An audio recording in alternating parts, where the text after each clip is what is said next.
Today, the FDA authorized an additional booster dose, a fourth dose for those receiving messenger RNA vaccines.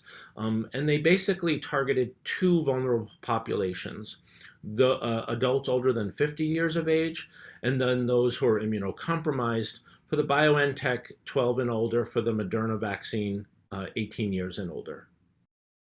It's not a straightforward answer as to when the optimal timing of this fourth dose would be. Ideally, it would be before a surge, but that's difficult to predict, and we don't know what the coming weeks to months will look like here in the United States. Although some are predicting an increase in cases with the BA.2 variant, subvariant of Omicron.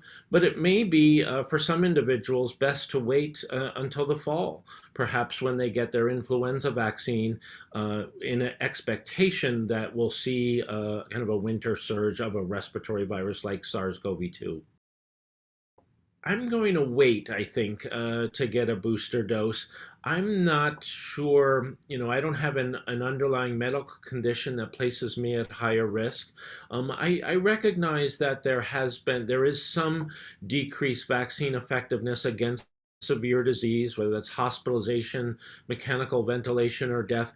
But the vaccines with 2 or 3 doses, particularly 3 doses, are holding up. They, against severe disease. They do continue to have high vaccine effectiveness. So I may wait to see how the transmission plays out before getting a fourth dose.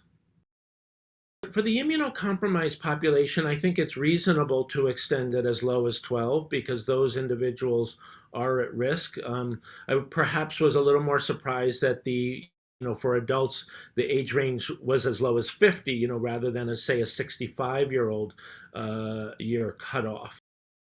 Just looking at the proportion of those individuals who've received the third booster dose, it's only about half in that 50 to 64-year-old age group. So we'll have to see what the demand is, particularly as transmission is low in the United States.